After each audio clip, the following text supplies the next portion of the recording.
Quand on parle de sport, il faut parfois emprunter un chemin inattendu.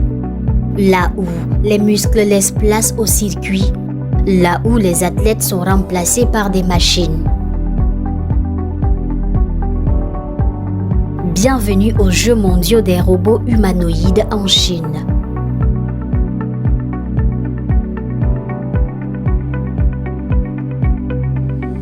Lancée en août 2025 à Pékin, cette compétition internationale est consacrée aux robots humanoïdes, des machines conçues pour reproduire certaines capacités physiques et gestuelles de l'être humain.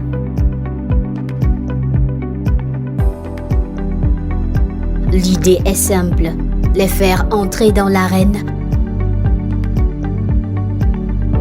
les confronter aux mêmes épreuves et mesurer concrètement leurs capacités.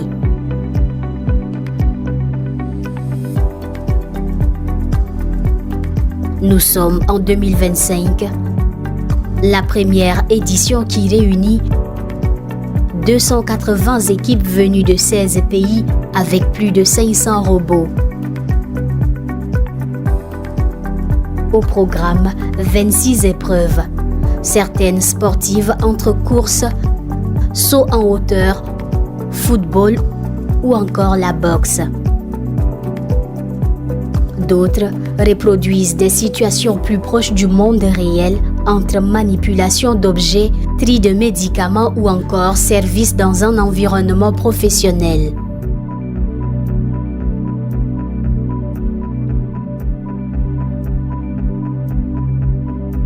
Ici, gagner ne suffit pas. Il faut prouver qu'on est utile. L'équipe chinoise Unitree domine cette première édition avec 3 médailles d'or. Mais de nombreux robots tombent, perdent l'équilibre, ont besoin d'assistance humaine pour se relever.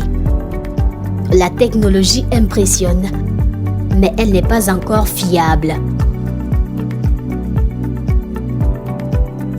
À la cérémonie de clôture, les organisateurs annoncent la création d'une fédération mondiale des sports de robots humanoïdes chargée de pérenniser l'événement. La deuxième édition en 2026 change d'échelle. Du 22 au 26 août, toujours à Pékin, l'événement change totalement de dimension. 2056 robots répartis dans 666 équipes venues de 16 pays et territoires participent à 51 épreuves et plus de 1300 compétitions. L'un des moments les plus marquants intervient sur la piste.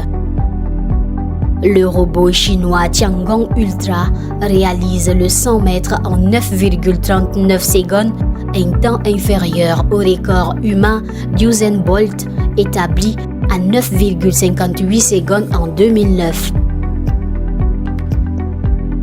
À l'arrivée, la machine s'écrase dans les protections de sécurité, incapable de freiner à temps. Une image qui résume à elle seule l'état réel de la technologie, impressionnante mais encore fragile.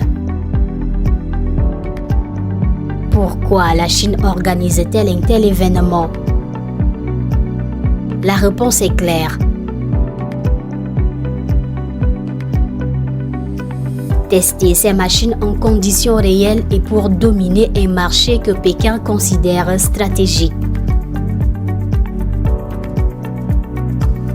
Résultat, 96% des robots en compétition cette année sont déjà fabriqués en Chine.